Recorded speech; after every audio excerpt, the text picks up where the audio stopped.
The rain had begun before breakfast and had not yet decided whether it meant to become a storm. It lay in a fine grey veil over the lawns of Vale Manor, softening the bare branches of the elms and turning the gravel drive the colour of old pewter. From the eastern windows of the house, Eleanor Vale could see very little beyond the garden wall, though she had stood there long enough to know every shape that the weather had concealed. The fountain was somewhere beneath the mist. The yew trees were still there, and beyond them, though she could not see it, the road descended toward the village and then disappeared into the hills. For 23 years, Eleanor had known that road. She had walked it as a child beside her father, when the estate had been prosperous enough for the servants to polish the brass every Monday and for the cook to complain about the cost of sugar without anyone taking her seriously. She had walked it again after his death, when the house had grown quieter and the fields had begun to look less like an inheritance and more like something already belonging to another man. This morning, however, she was not thinking about the road.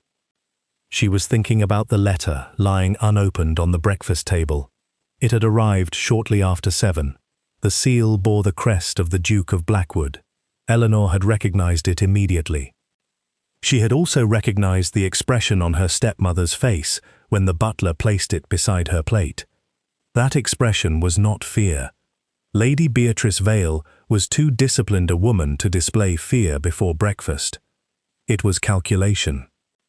Eleanor picked up the letter. From His Grace? Her stepmother folded her hands over the lace at her wrists. Yes.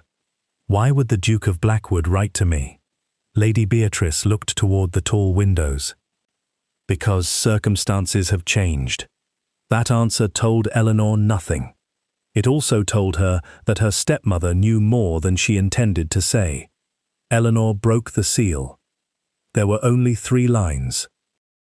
Miss Vale, I request the honour of your presence at Blackwood House this afternoon at 4 o'clock.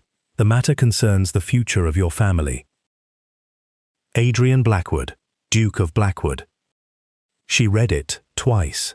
Then she placed it on the table. The future of my family, she repeated. Her stepmother reached for the letter. You will go. Eleanor looked at her. Will I? Yes. The answer came too quickly. That was the first thing that troubled her. The second was the silence that followed. Her brother Richard had not spoken since the letter arrived. He sat at the other end of the table, one hand resting beside his untouched coffee. He was 29, though the past 2 years had given him the tired expression of a man considerably older. There had been a time when Eleanor could tell what he was thinking simply by looking at him. She could no longer. Richard? He raised his eyes. You should go. Do you know why he wants to see me? Richard hesitated. Not exactly. It was not an answer. Eleanor knew her brother well enough to hear the lie hidden inside it. She folded the letter carefully. Then I suppose I shall have to ask His Grace myself. No one objected. That was when Eleanor understood that the matter had already been decided. She was going.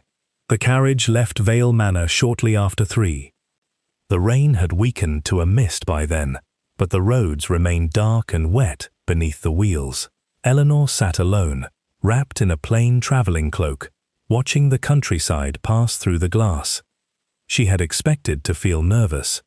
Instead, she felt strangely calm. Perhaps because the past 6 months had exhausted her capacity for surprise. Her father's estate had been burdened with debts Eleanor had never known existed. Several farms had already been mortgaged. Richard had sold 2 horses and dismissed 3 servants. The west wing of Vale Manor had been closed because the roof required repairs no one could afford, and 3 days earlier, a solicitor had arrived with papers concerning the possibility of transferring ownership of the eastern lands to a creditor. The family had not yet lost the estate, but everyone knew they might. What Eleanor did not understand was what the Duke of Blackwood had to do with any of it. Blackwood House appeared shortly before 4. It stood on a rise above the road, enormous without being ostentatious, its dark stone walls softened by ivy and the pale winter sky behind it. The windows reflected the last of the afternoon light. Eleanor had heard stories about the Duke. Everyone had.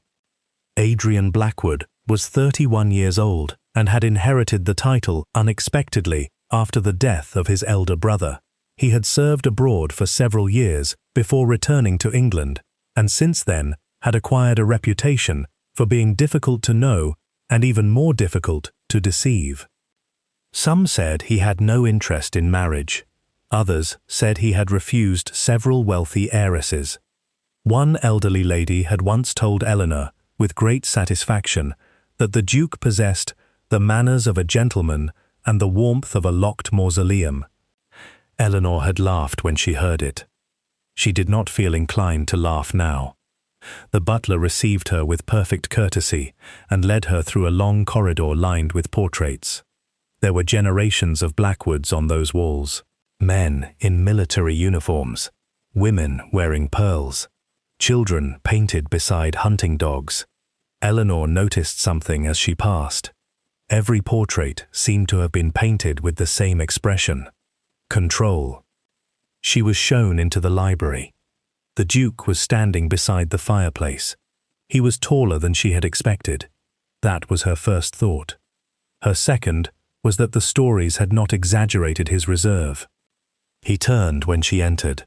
His eyes settled on her face, not on her dress, not on the travelling cloak, on her. "Miss Vale, Your Grace, you came alone." "Yes, I had expected your brother." Eleanor removed her gloves. "My brother did not receive the invitation." No, there was something in the way he said it that made her pause. The Duke indicated a chair. She sat. He remained standing. "I shall speak plainly," he said. "I would prefer that. Your family is in financial difficulty. I am aware. Your eastern lands will be sold within 6 weeks unless the debt is settled." Eleanor's fingers tightened around her gloves. "How do you know that?" "I know rather more about your family than you imagine." The answer unsettled her. She looked directly at him. Why? For the first time, something changed in the Duke's expression. Not enough to be called emotion, only a brief shadow. "Because your father's affairs have concerned me for some time." "My father's affairs?" "Yes, my father died 3 years ago." "I know. Then why are you concerned with them now?" The Duke walked to the desk. He opened a drawer and removed a small leather folder. He did not hand it to her. Instead, he placed it on the desk between them. "There is a way to prevent your family from losing Vale Manor." Eleanor looked at the folder. "What way?" "A marriage settlement." She almost laughed. "Your Grace, if this is a proposal, I think you have chosen a very unusual method of presenting it. It is not a proposal." "Then what is it?" "A temporary arrangement." She stared at him. The Duke's voice remained perfectly calm. "You will become my fiancée." Silence filled the library. Outside, rain tapped softly against the windows. Eleanor looked at him as though perhaps he had spoken in another language. "For how long?" 3 months. "And then? The engagement will end. And my family? The debt will be purchased and settled." Eleanor rose slowly. "No." The Duke did not move. "You have not heard the conditions." "I have heard enough. You are refusing before knowing why I selected you. I imagine you selected me because my family is desperate." "No." The answer was immediate. That made her stop. The Duke looked at her. "I selected you because you are the one person in your family who has not yet been compromised." Eleanor felt something cold move through her. "What does that mean?" He did not answer. Instead, he crossed the room and stood near the window. "There are matters connected with your father's death that you do not know." "My father's death?" "Yes. My father died of pneumonia. That is what you were told. Eleanor's heart gave one hard beat. She stared at his back. "Then what are you saying?" The Duke turned. "I am saying that if you wish to protect your family, you must trust me." Eleanor almost smiled. It was not a pleasant smile. "You ask me to trust a man who has just told me that my father's death was not what I believed, while refusing to tell me the truth." "Yes, that is an extraordinary request. I am aware, and if I refuse, your family loses Vale Manor." There was no threat in his voice. That made it worse. He was simply stating a fact. Eleanor walked toward the desk. She looked down at the leather folder, then at the Duke. "Why me?" This time, Adrian Blackwood did not answer immediately. His eyes rested on her with a quiet intensity that made Eleanor suddenly conscious of the rain, the fire, the silence of the great room around them. Finally he said, "Because I believe you are the only person who can survive what is coming." She should have been frightened. Instead, for reasons she could not explain, she believed him. That was perhaps the most dangerous part. Eleanor placed one hand on the leather folder. "I will agree to the engagement." The Duke's expression did not change. "But I have conditions of my own." A faint movement appeared at the corner of his mouth. "Very well. I will not lie to my brother. You need not. I will not surrender control of my father's estate. You will not. And if you expect me to play the obedient young lady merely because you happen to be a duke, I do not." She looked at him. For the first time that afternoon, his voice softened. "I would not have chosen you if I wanted obedience." Eleanor did not know what to make of that. She turned toward the door. Then the Duke spoke again. "Miss Vale!" She stopped. "There is one more condition." She looked back. "You must never accept a private invitation from Lord Julian Ashford." The name meant something. Not enough to understand why, but enough to trouble her. Why? Adrian's expression became unreadable again. "Because he is not your friend." Eleanor left the library without another word. She did not see what happened after the door closed. The Duke returned to his desk. He opened the leather folder. Beneath the financial papers lay an old letter, its edges yellow with age. The handwriting belonged to Eleanor's father. Adrian read the final line once more. "If anything happens to me, do not allow them to find my daughter." He folded the letter carefully. Then he looked toward the closed door, through which Eleanor had disappeared. For the first time that afternoon, the Duke allowed himself to show what he had spent 3 years concealing. Fear. Not for himself. For her. The carriage had gone scarcely a mile from Blackwood House when Eleanor realized that she had been holding her breath. She released it slowly and leaned back against the worn velvet of the seat, watching the dark hedges slide past the window in long, indistinct shapes. The rain had stopped altogether, though droplets still clung to the bare branches and fell now and then with a soft ticking against the roof of the carriage. She ought to have been thinking about the agreement. Instead, she was thinking about the Duke's final words. "He is not your friend." Lord Julian Ashford. The name had belonged to the comfortable background of her childhood for so long that it seemed almost absurd to hear it spoken as a warning. Julian had visited Vale Manor when Eleanor was a girl. He had brought her father papers to sign, horses to inspect, accounts to discuss.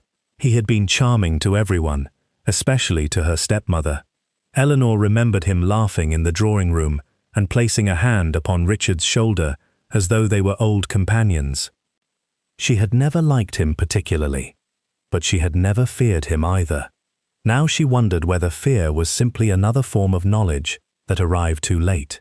By the time she reached Vale Manor, the last light had disappeared. Richard was waiting in the entrance hall. He looked at her face before he looked at the carriage behind her. "You agreed." It was not a question. Eleanor removed her gloves. "Yes." Richard closed his eyes briefly. Thank God. She stopped. You knew. I knew he would offer. You knew he would ask me to become his fiancée. Richard said nothing. Eleanor's disappointment was sharper than she expected. You knew. I knew he intended to help us. That is not what I asked. Richard walked toward the library. Come with me. She followed. The fire had burned low in the grate. Richard shut the door behind them and stood with his back against it. There are things I could not tell you. So I have been told. His expression tightened. Eleanor, did father know the Duke? Yes. The answer was quiet. She stared at him. How well? I don't know. That is not true. Richard looked toward the window. He knew him through business. What business? I was never involved in it. You expect me to believe that. I expect you to believe that I have spent the last 3 years trying to keep this family together. Eleanor softened despite herself. She knew he had. She knew how many nights he had remained in his study after everyone else had gone to bed. She knew he had sold his favorite horse without telling anyone. She knew he had refused to let the servants see the letters from the bank. But affection did not erase deception. Then why did you allow me to walk into Blackwood House knowing nothing? Richard's shoulders fell. Because if I had told you what I suspected, you would have refused to go. That was precisely why you should have told me. He looked at her then. I was afraid. It was the first honest thing he had said. Eleanor said nothing. Richard continued. 3 weeks before father died, he received a letter. I saw it once. He burned it afterward. From whom? I don't know. Then what do you know? Richard hesitated. I know father had begun to fear someone. The room seemed suddenly colder. Who? I never learned. And the Duke? I learned his name only afterward. Eleanor moved toward the fire. So His Grace has been investigating father's affairs for 3 years. I believe so. And you never thought I deserved to know? Richard looked ashamed. I thought you deserved a life untouched by it. Eleanor turned. A quiet life built upon a lie is not a quiet life, Richard. He had no answer. That night, she slept very little. The following morning, Blackwood House sent a carriage. There was no letter, only a message from the Duke's secretary stating that Eleanor's personal belongings would be transported to London that afternoon. Her stepmother objected. Eleanor did not. By noon, 2 trunks stood in the entrance hall. Lady Beatrice descended the staircase, wearing a dark blue gown and an expression of controlled resignation. You understand what people will say. Yes, they will think the Duke has taken pity upon us. Perhaps. They will think you have trapped him. I doubt anyone who knows His Grace would believe that. Lady Beatrice's lips tightened. You have always been difficult to advise. Eleanor smiled faintly. I have always been difficult to command. For one brief moment, something almost like affection passed through her stepmother's eyes. Then it vanished. Be careful in London. I intend to be. You do not know these people. No. Lady Beatrice lowered her voice. And you do not know the Duke. Eleanor looked at her. I am beginning to suspect that is exactly why he chose me. The journey to London took most of the afternoon. Blackwood House stood in Mayfair behind tall iron gates, with broad windows, polished stone steps, and a row of winter roses carefully protected against the cold. Eleanor was shown to a suite overlooking the garden. It was larger than her entire sitting room at Vale Manor. There were fresh flowers on the table. A fire had already been lit.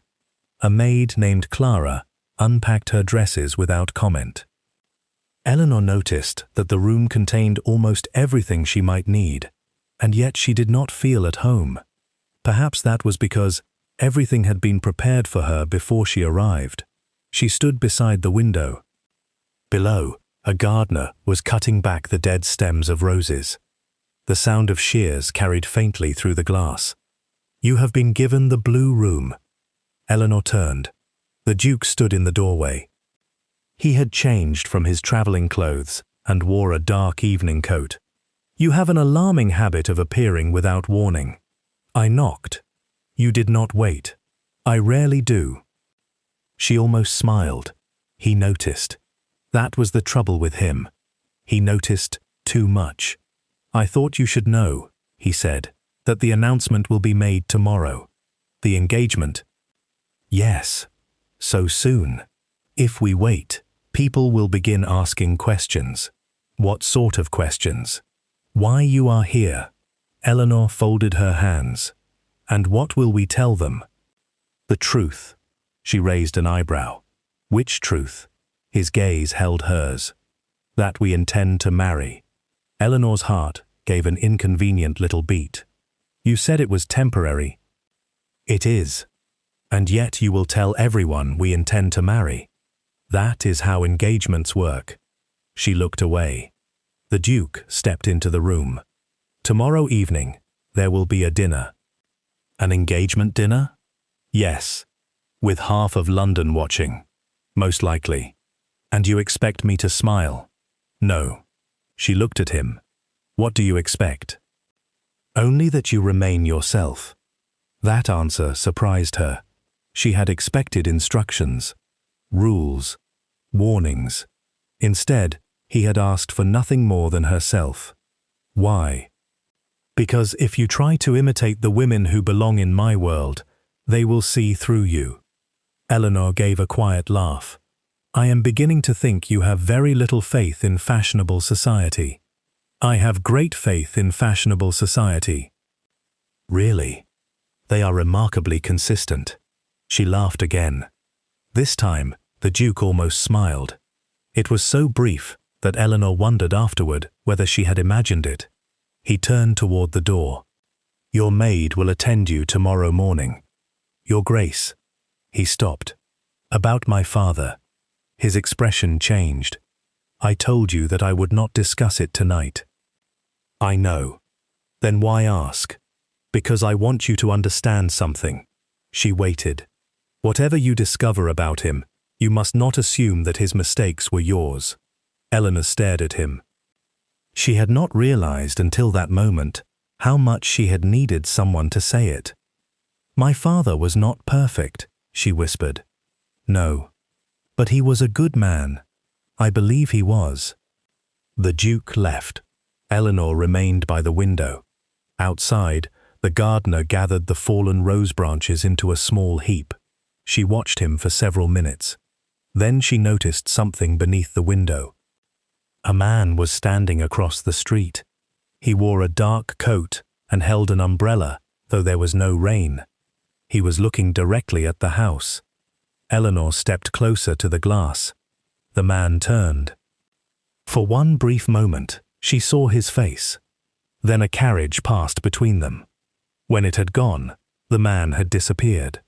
She did not know that, in the corridor below, Adrian Blackwood had just received a message from his butler. "Your Grace." Adrian looked up. "The gentleman across the street has been identified." "And?" The butler lowered his voice. "Lord Julian Ashford." Adrian's expression hardened. "Where is he now?" "Gone." "Did he see her?" "Yes." The Duke looked toward the staircase. For the first time since Eleanor had arrived, the careful calm of the house seemed to him inadequate. He turned to the butler. "Double the guard." "Yes, Your Grace." "And tomorrow night?" "The dinner will proceed." Adrian looked toward the darkened windows. "Yes." His voice was quiet. Let him come. Because if Julian Ashford had truly begun to move again, Adrian knew one thing with certainty. The engagement had not been arranged merely to save Vale Manor. It had been arranged because Eleanor Vale had unknowingly become the most dangerous woman in London. By the following evening, London had already decided that Eleanor Vale was interesting. This was unfortunate, because Eleanor had spent most of her life making certain that she was not. The announcement of her engagement to the Duke of Blackwood had appeared in the morning papers beneath notices concerning a shipment of French lace and the illness of an elderly viscount. By breakfast, 2 invitations had arrived at Blackwood House. By luncheon, there were 5. By 3 o'clock, Clara had informed Eleanor that a flower seller had sent 3 separate arrangements, and that one of them had been accompanied by a card bearing no name. Eleanor found the entire affair exhausting. She stood before the mirror while Clara fastened the last pearl at the back of her neck. The gown was pale ivory, simple by the standards of London society, with narrow sleeves and a modest line of embroidery along the hem. It had been chosen by Eleanor herself. The Duke had not objected. That, she had discovered, was becoming one of the more unsettling things about him. He rarely objected to her choices. He simply observed them. "You look very well, Miss Vale," Clara said. "Do I?" "Very." Eleanor studied her reflection. She looked like someone who belonged to another life. Someone more confident, more certain. Someone who knew what she was doing. "I feel as though I am about to sit an examination for which I have not studied." Clara smiled. "His Grace will be with you." "That is not necessarily comforting." The maid laughed softly. Before Eleanor could reply, there was a knock at the door. This time, the Duke waited.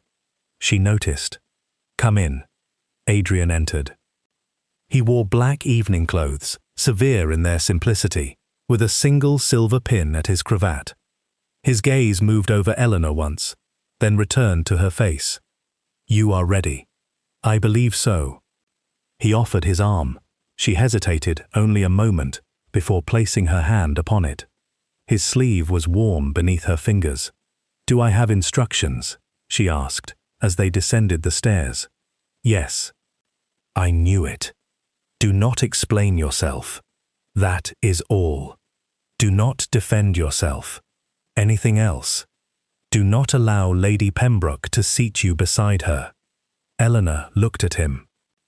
"Who is Lady Pembroke? You will know her when she begins asking questions about your father's estate." "I see. And if Lord Ashford approaches you?" She stopped on the staircase. "Julian." "Yes. What am I to do?" "Stay beside me." The answer was so immediate that she looked at him. "You make it sound as though I am going into battle." "In some respects, you are." They continued downward. The carriage was waiting. Neither of them spoke much during the journey. London passed beyond the glass in a blur of lamps and dark buildings, the streets alive despite the hour. Carriages moved in long lines before the houses of the wealthy. Gentlemen stood beneath awnings. Ladies in evening cloaks crossed pavements with their skirts gathered carefully in one hand. Eleanor watched it all. "Do you ever miss the country?" she asked. The Duke looked at her. "Sometimes." "What do you miss?" "The silence." She smiled. "I thought you would say that." "And you?" "The garden." "Vale Manor has a garden." "I know. You speak as though it belongs to another world." "Perhaps it does." He looked at her for a moment. Then he said quietly, "You may return whenever you wish." Eleanor turned toward him. It was a strange thing for him to say. She did not ask what he meant. The carriage stopped before the great entrance of Ashcombe House. Music could already be heard from within. The moment Eleanor stepped onto the marble staircase, she felt the eyes. They were everywhere, some curious, some amused, some openly suspicious. The Duke offered his arm. Eleanor placed her hand upon it. Together they entered. The ballroom glittered beneath hundreds of candles. Crystal chandeliers reflected against polished floors. Mirrors multiplied the movement of silk and black coats. The air carried the scent of roses, wax, perfume, and warm wine. For a moment, Eleanor forgot to breathe. Then, Adrian leaned slightly toward her. "Do not look at them. I am not. You are. I am trying not to. Then look at me." She did. His face was calm, almost reassuring. "Better," he said. They moved into the room. The murmuring began immediately. "That is her." "Miss Vale?" "Yes, the second daughter. I heard they were nearly ruined. And now she is engaged to the Duke. How extraordinary." Eleanor heard every word. She pretended not to. The Duke, however, heard them too. His hand settled lightly over hers. It was not an embrace, barely even a gesture, but Eleanor felt steadier. Lady Margaret Wren appeared before them within minutes. "Eleanor." Margaret kissed her cheek and then looked at the Duke. "Your Grace?" "Lady Margaret." Margaret turned back to Eleanor. "You have survived your first 5 minutes." "I had not realized I was being tested." "In London, my dear, everyone is being tested." She lowered her voice. "Especially women who arrive engaged to dukes." Eleanor gave her a warning look. Margaret smiled innocently. "I said nothing improper. You were about to. I am often about to." The Duke's expression remained perfectly serious, but Eleanor noticed the faintest movement in his eyes. He was amused. That discovery pleased her more than it should have. The first dance began. The Duke turned toward her. "May I?" "You are supposed to. I am aware." She placed her hand in his. The dance was simple. Eleanor had danced before, but never with a man whose every movement seemed deliberate. Adrian did not lead forcefully. He did not need to. He knew exactly where she would step before she took the step. "You are very good at this," she murmured. "At dancing? At controlling people." His eyebrow lifted. "Is that what you think I am doing?" "Yes. And yet, you are still following." She looked at him. "I suppose I am." For the first time, he smiled. Not enough for anyone else to notice. Enough for her. The dance ended.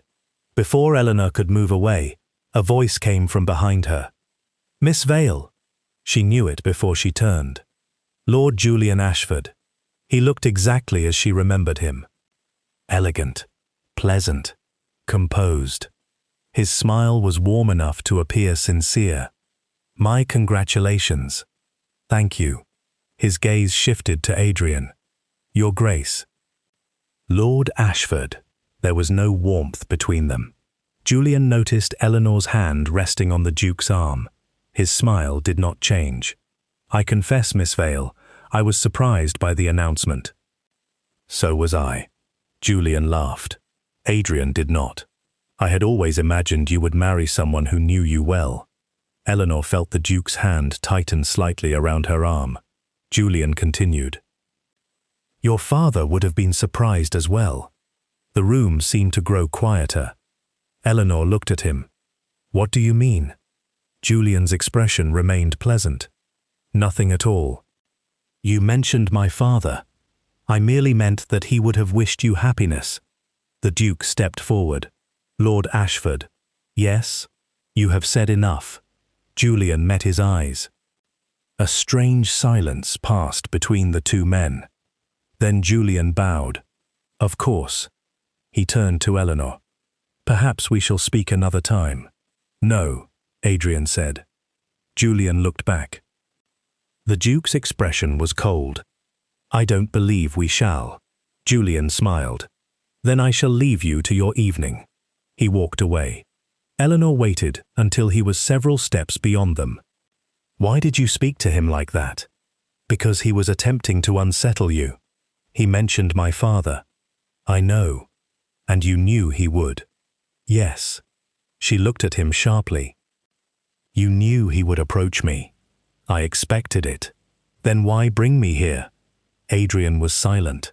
Eleanor lowered her voice. "You knew." "Yes."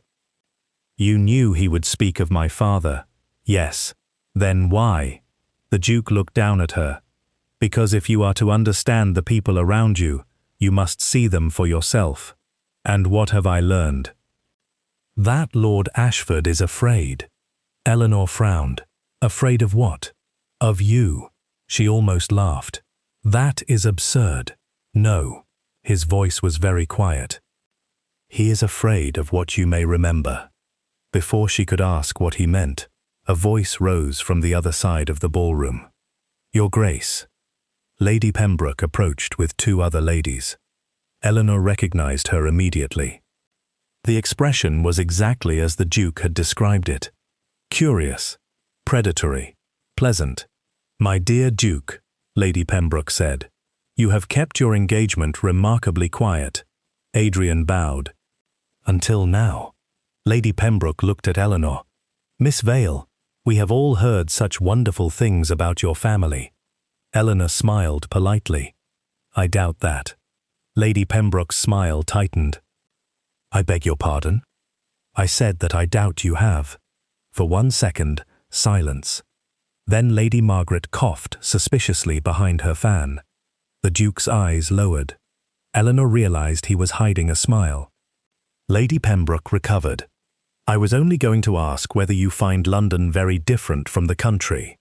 Very. And your father's estate. Eleanor remembered the Duke's warning. Do not explain yourself. Do not defend yourself. She simply said, it is a beautiful place. Lady Pembroke waited. Eleanor said nothing more. The woman eventually moved away. Margaret leaned close. You are learning. I am. Very quickly. The evening continued. Eleanor danced twice more. She spoke with people whose names she immediately forgot. She learned which women were kind, which men were merely bored, and which conversations should never be entered without the Duke standing within reach. Yet despite everything, she found herself enjoying the evening, until she noticed Julian again. He stood near the far doors. He was not speaking to anyone. He was looking at her. Not at the Duke. At her. There was something in his expression that had not been there before. Recognition. Not of her face. Of something else. A memory. Eleanor turned away. When she looked back, he had disappeared. You saw him. The Duke's voice came beside her. Yes. He has left. Why? I asked him to. Eleanor looked at him. Did you threaten him? No. That sounded almost disappointed. I rarely threaten men. Why? Because they usually understand without being threatened. She smiled. Then she noticed something. A small folded paper had been placed beneath the edge of her glove. Her smile disappeared. Your Grace. Adrian saw it. He took the paper from her hand. The seal had already been broken. He unfolded it. His expression changed. Eleanor watched his face. What does it say? He did not answer. Adrian. He looked at her. For the first time that evening, the Duke seemed genuinely disturbed. The paper contained only one sentence. Ask her what her father hid beneath the old chapel. Eleanor stared at him. I don't understand. Adrian folded the note. Neither do I. It was a lie. She knew it immediately, because his face had gone pale. And because, for the first time since Eleanor had met him, Adrian Blackwood looked less like a duke who controlled every circumstance around him, and more like a man who had just realized that someone else had begun to play the game. The carriage was halfway back to Blackwood House before Eleanor spoke. What is beneath the old chapel? Adrian sat opposite her, one hand resting upon the head of his walking cane, though he had no need of it. The city moved beyond the windows in broken pieces of light and shadow, the lamps appearing and disappearing across his face as they passed through the streets. He had said nothing since leaving the ballroom. That silence had ceased to feel reassuring. What is beneath the old chapel?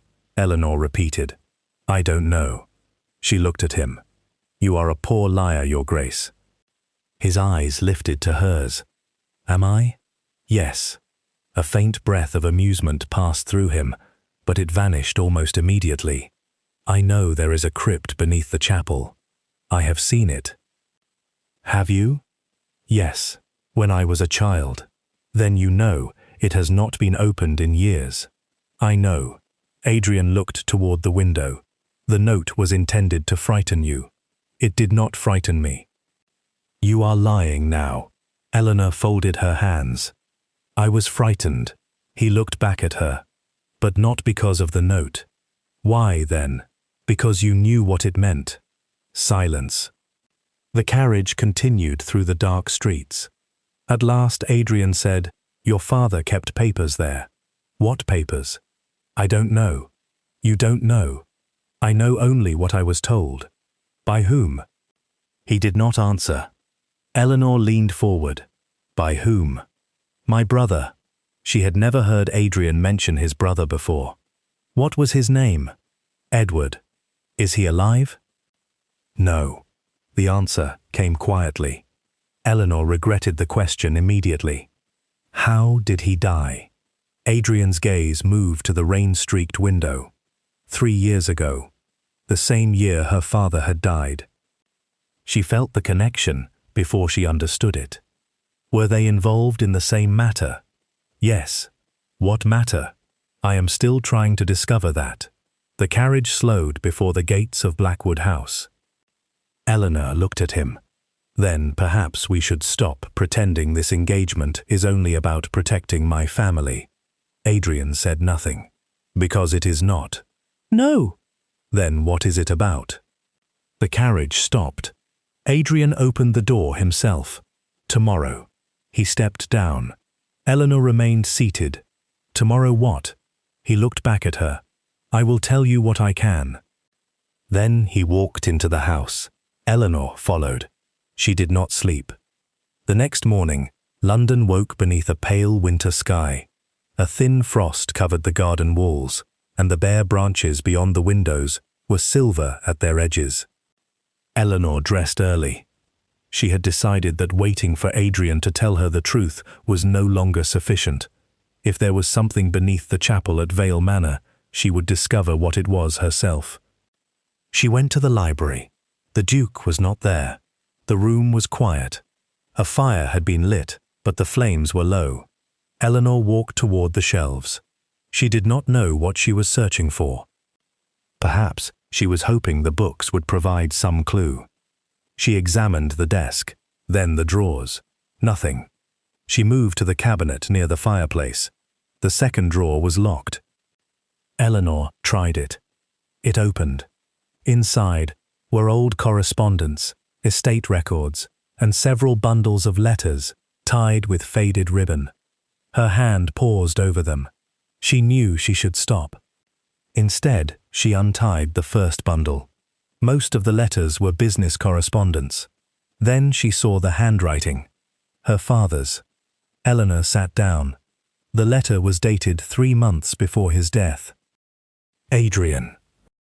She read the name twice. Her father's letter was addressed to the Duke. Her pulse quickened. I have made the mistake of believing that men who speak politely may be trusted. She continued. There are accounts that do not belong where they have been placed. Payments have been made without my knowledge, and someone has been using my name. Eleanor's fingers trembled. The next page was missing. She turned the letter over. Nothing. She searched the drawer. Another letter. Then another. All from her father. All to Adrian. But the final one was different. The handwriting was hurried. If you receive this, then I have failed. Eleanor stopped breathing. There is something I cannot entrust to Richard.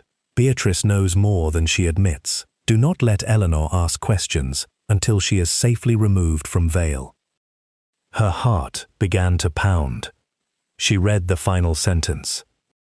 The ledger is beneath the old chapel. The library door opened. Eleanor looked up. Adrian stood there. For several seconds, neither moved. His gaze went immediately to the letter in her hand. You found them. Eleanor rose. You knew. Yes. You knew my father wrote to you. Yes. You knew about the ledger. Yes. You knew about Beatrice. His silence was answer enough. Eleanor felt anger rise slowly beneath the shock. How long? 3 years. 3 years. I began investigating after your father's death. You knew he feared someone. Yes. You knew he believed his name was being used. Yes. And you said nothing. I had no proof. You had his letters. Letters are not proof of murder. Murder. The word escaped her before she could stop it. Adrian's expression hardened. I did not say your father was murdered. You said, I said I could not prove how he died. Eleanor stared at him. The distinction was thin. Too thin. Why did you ask me to become your fiancé? He did not answer. Was it because of the ledger? No. Then because of my father? No. Because you needed access to Vale Manor? No. Then tell me why. Adrian walked slowly toward the desk. He stopped several feet away. Because someone has been watching you. Eleanor's anger faltered. Since when? Since before your father's death. That is impossible. No. Who? I don't know. You expect me to believe that? I expect you to understand that I would rather you hate me than discover the truth when it is too late. She looked at him. For a moment, neither spoke. Then Eleanor said softly, You cannot protect someone who does not know what she is being protected from. I know. Then why do it? Adrian's jaw tightened. Because your father asked me. The words struck her more deeply than she expected. My father? Yes. When? 2 days before he died. Eleanor felt suddenly cold. What did he say? Adrian looked toward the window. He told me that if anything happened to him, I was to make certain you never became part of the matter. And you agreed? Yes. Why? Because he saved my life once. She stared at him. The Duke continued. My brother had been accused of something he did not do. Your father discovered the truth and protected him. Eleanor's thoughts raced. Edward. Yes. Was Edward involved in the same affair? I believe so. And he died 3 years ago. Yes. Was it an accident? Adrian did not answer. Eleanor closed her eyes. There were suddenly too many pieces. Her father's death. Edward's death. The ledger. The chapel. Lord Ashford. The letters. And the Duke, standing before her as though he had been carrying the weight of all of them alone. She opened her eyes. Take me to the chapel. No. Why? Because it is not safe. You cannot continue telling me what I am allowed to know. I can if it keeps you alive. Her voice sharpened. I am not a child. I know. Then treat me as an equal. Adrian stepped closer. You think I do not? You have lied to me since the moment I entered this house. I have withheld information. That is a polite word for lying. He stopped. She expected anger. Instead, he looked tired. Perhaps you are right. The admission surprised her. He reached into his coat. For a moment, she thought he was going to produce another letter. Instead, he placed a small brass key on the desk. Eleanor stared at it. What is that? The key to the old chapel. Her eyes lifted. You said it was not safe. It isn't. Then why give it to me? Because I have finally realized that keeping you ignorant is more dangerous than telling you the truth. She reached for the key. Their fingers touched. Neither moved. It was only a second.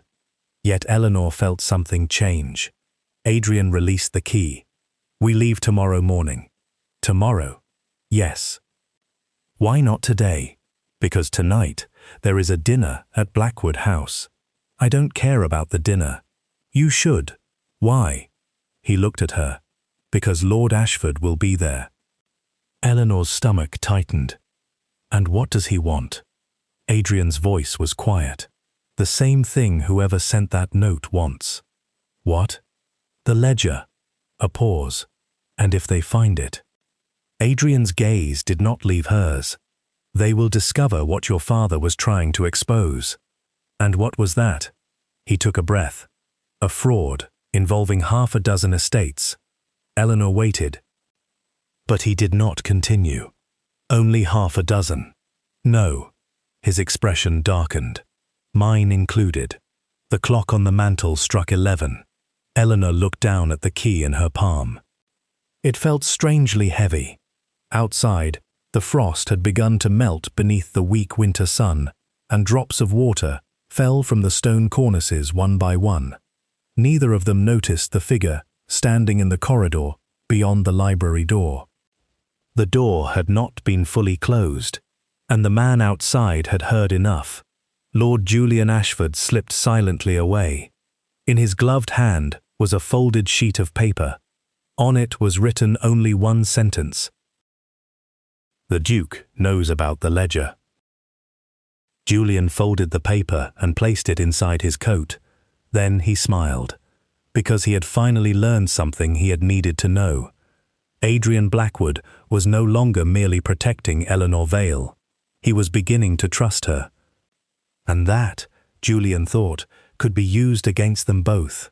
The dinner at Blackwood House began at 8 o'clock, though Eleanor had the peculiar feeling that it had begun long before the first guest arrived. By 7, the house was already different. The servants moved more quietly. The lamps in the corridors had been lit earlier than usual. 2 footmen stood near the entrance hall, though there was no rain and no particular reason for them to be there. Even the portraits seemed more watchful beneath the golden light. Eleanor noticed these things because she had begun to notice everything. That was perhaps the first consequence of learning that danger could exist in places that had always seemed safe. She stood before the mirror while Clara adjusted the fall of her dark green gown. "His Grace chose this one?" Clara asked. "No."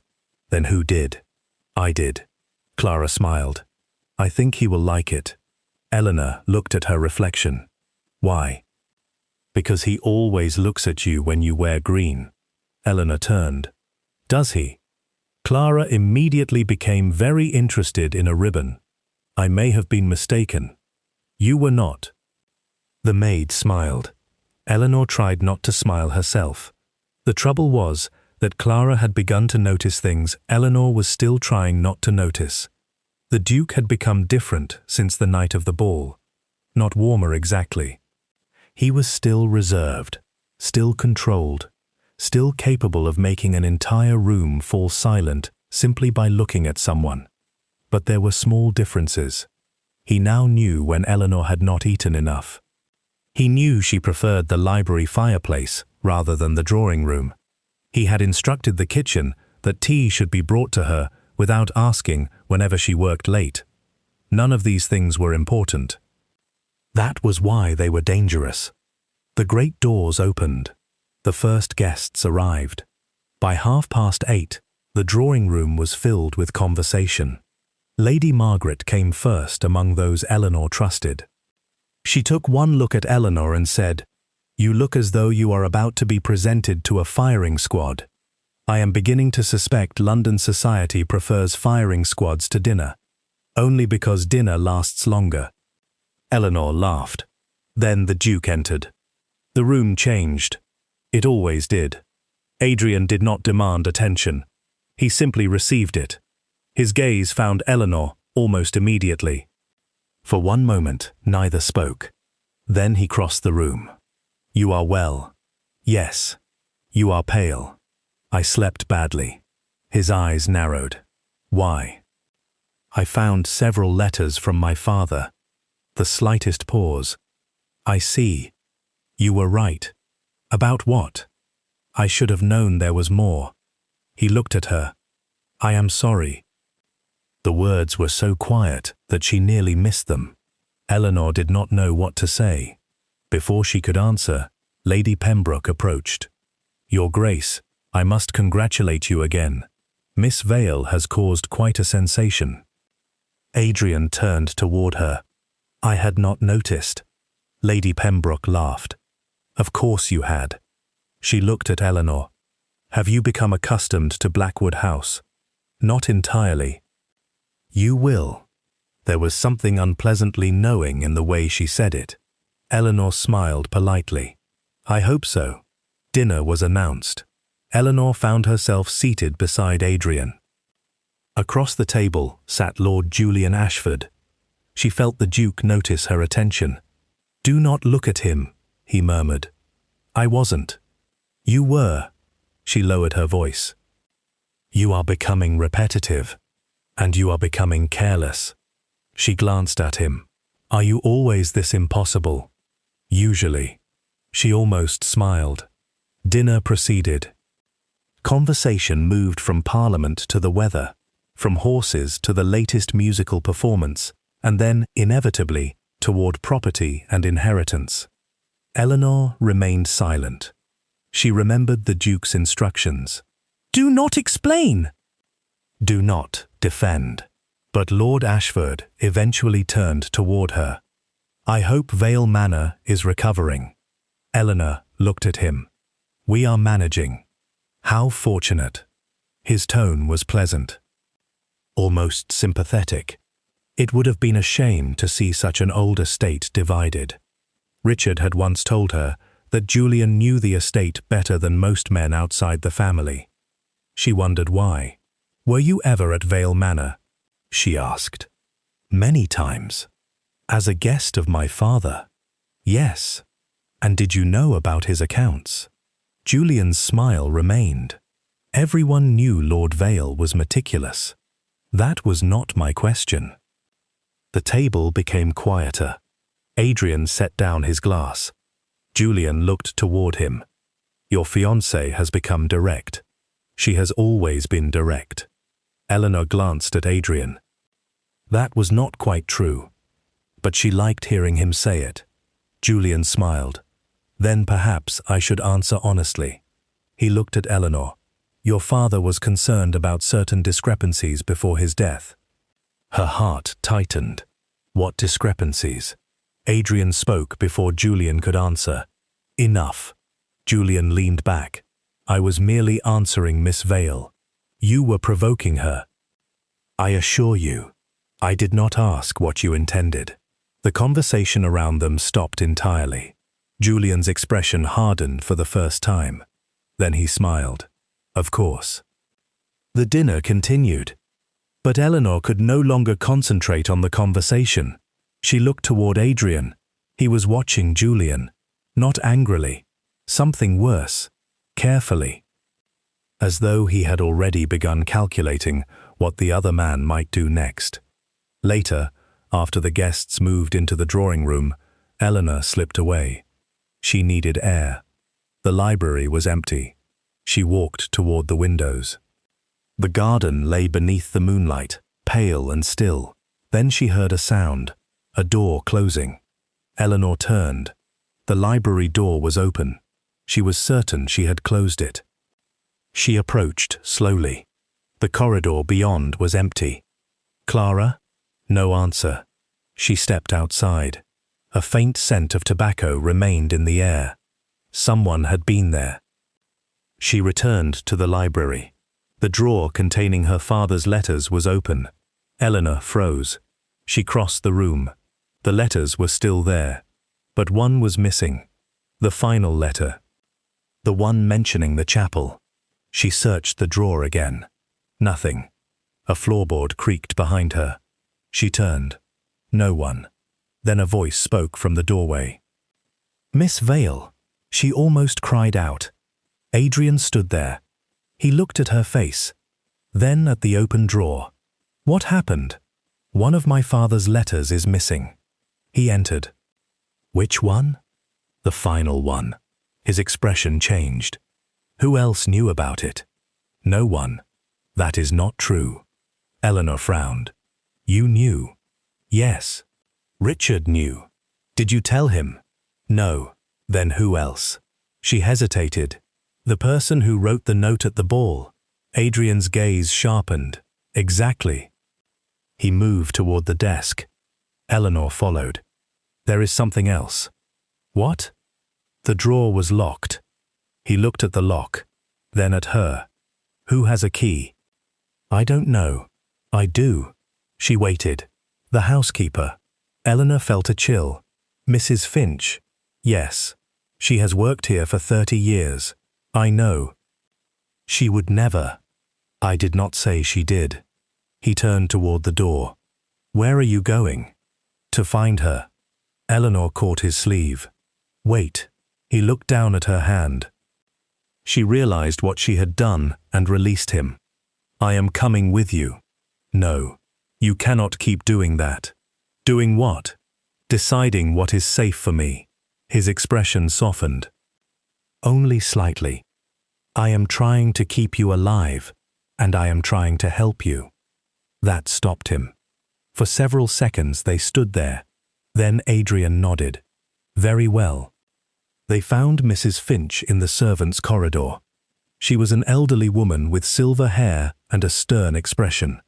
When Adrian asked whether she had entered the library, she looked offended. Of course not, Your Grace. Who has access to the keys? Only myself and Mr. Harrow. Your steward? Yes. Where is he? She hesitated. He left the house an hour ago. Eleanor noticed Adrian's expression. Without permission? Mrs. Finch looked down. He said his wife was ill. Was she? I don't know. Adrian turned to one of the footmen. Find Mr. Harrow. The servant bowed and left. Eleanor looked at the housekeeper. Mrs. Finch, did you know my father? Yes, miss. Did he ever come here? Twice.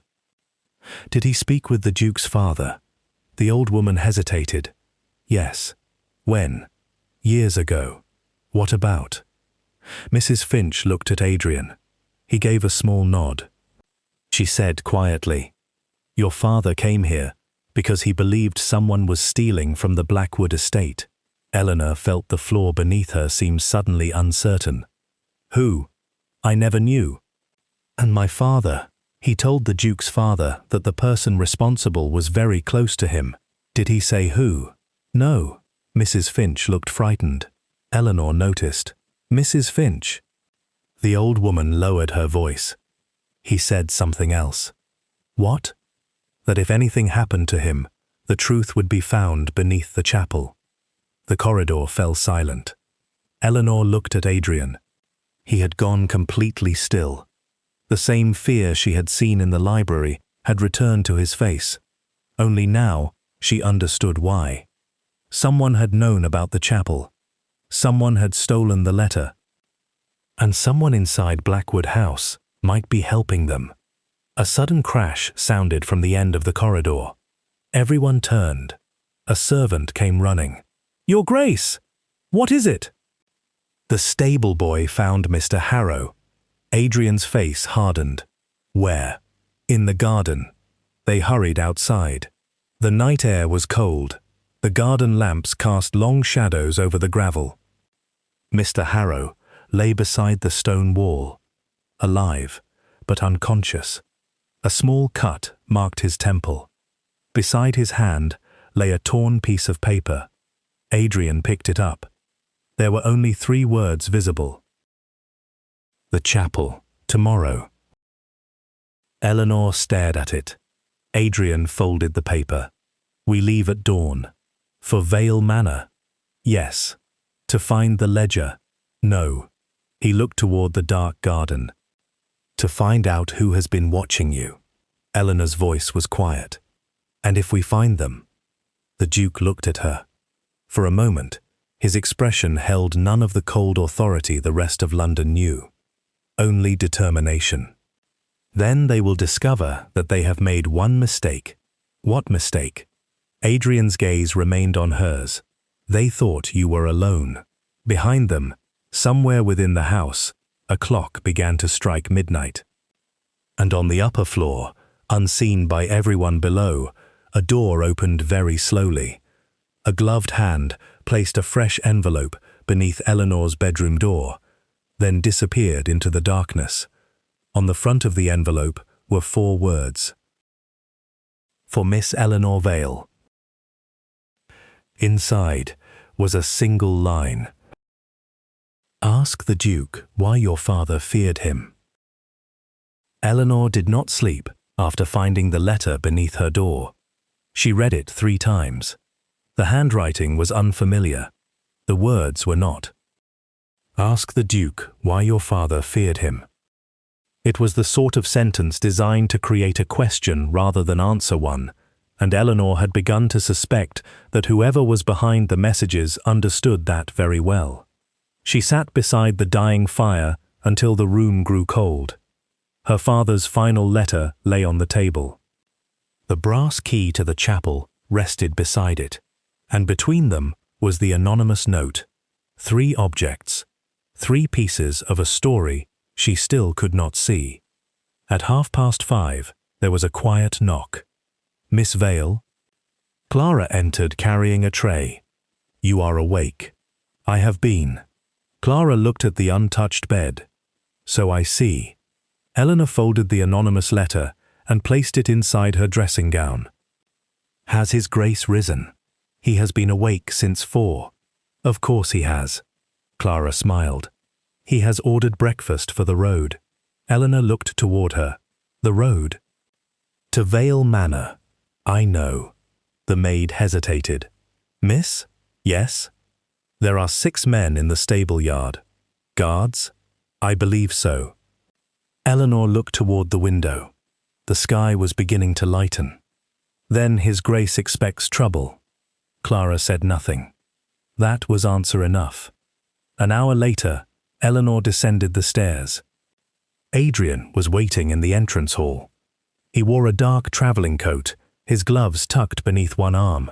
There was no sign that he had slept, and yet he looked more composed than anyone who had spent the night awake.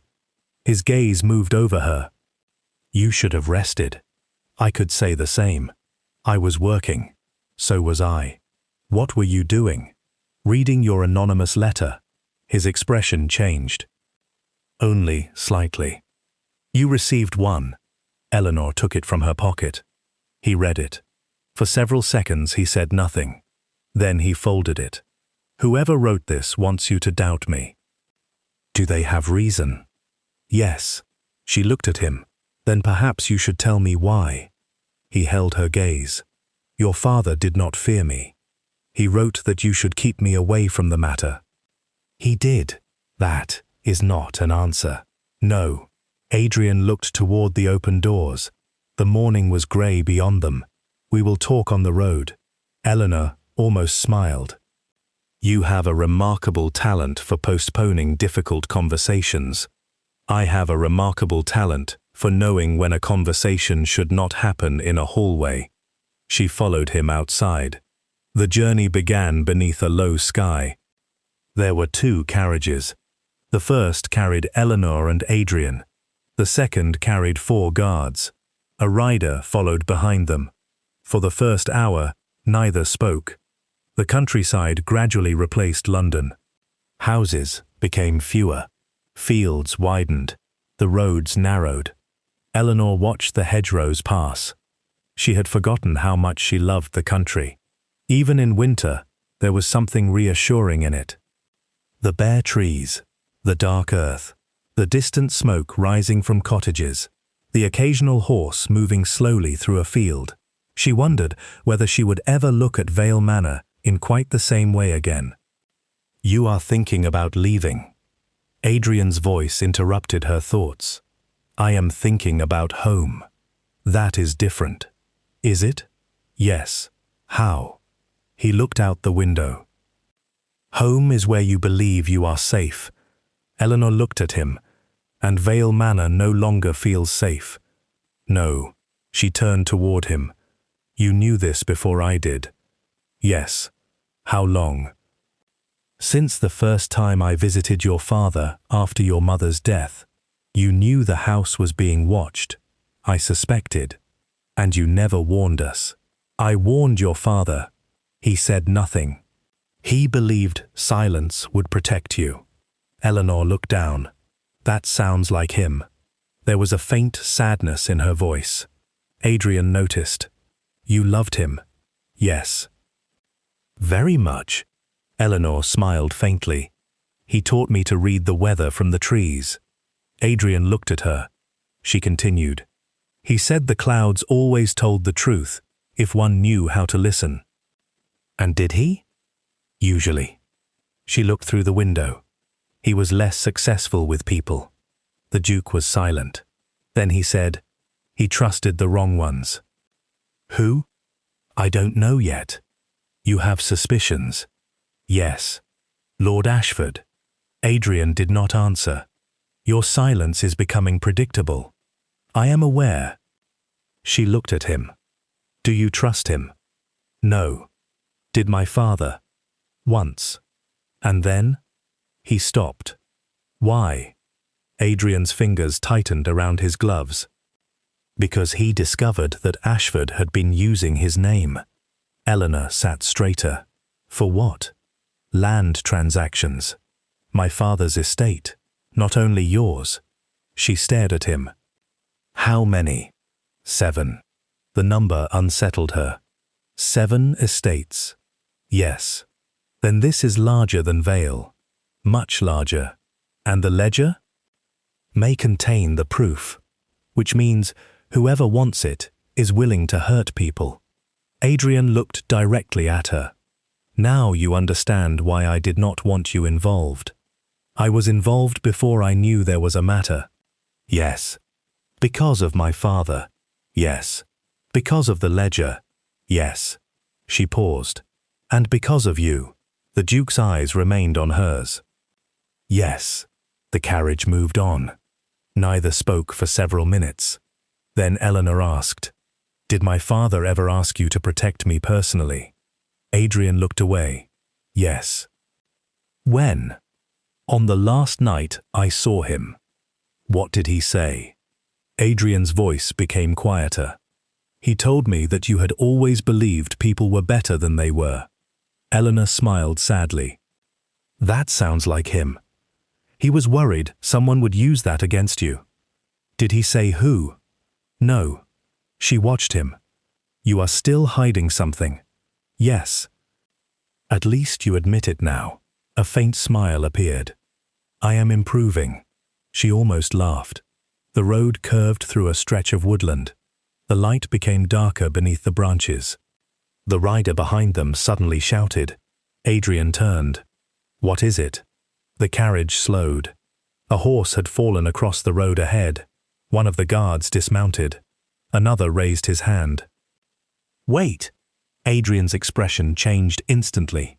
He reached for the pistol concealed beneath his coat. Eleanor felt her heartbeat quicken. What is happening? I don't know. The guard approached the fallen horse, then stopped. There is no rider. Adrian stepped down. Stay here. Eleanor looked at him. No. He gave her a look. She remained seated. For once, she said, I will obey. He almost smiled. Then he moved toward the horse. The guards searched the roadside. Nothing. No rider. No tracks. No blood. Only a small leather case lying beneath the hedge. Adrian picked it up. Eleanor watched from the carriage. He opened it. Inside was a folded sheet of paper. He read it. Then his face became completely still. He returned to the carriage. What is it? He handed her the paper. Eleanor unfolded it. There was no greeting, only a sentence. You should have left her at Vale Manor. Below it was another line. The ledger is not the only thing beneath the chapel. Eleanor looked up. What does that mean? I don't know. She studied his face. You do. He did not answer. Adrian. He closed the carriage door. Not here. Why? Because we are being followed. Her blood ran cold. What? He pointed toward the distant trees. Eleanor saw nothing. Then, between two trunks, something moved. A rider. Too far away to identify. The Duke lowered his voice. Do not look again. She obeyed. The carriage began moving. Faster this time. The guards closed around them. For several minutes, Eleanor said nothing. Then she whispered, "What is beneath the chapel besides the ledger?" Adrian looked at her. "I don't know. But you have a suspicion." "Yes." "What?" He hesitated. "A room." "A room? Your father once mentioned a hidden chamber." Eleanor's heart began to beat faster. "Why?" "He said it had been sealed before he was born." "Then why would he mention it?" "Because he believed someone had opened it." She stared at him. "And you think the ledger is inside?" "No." "Then what is?" Adrian looked toward the window. "I don't know." The carriage continued south. By late afternoon, the familiar hills surrounding Vale Manor appeared. Eleanor recognized them immediately. The old church tower, the stone bridge, the row of ash trees leading toward the estate. Her throat tightened. Home. But the sight no longer brought comfort. As they approached the gates, Eleanor noticed something strange. The gates were open. They should have been locked. Always. Adrian saw them too.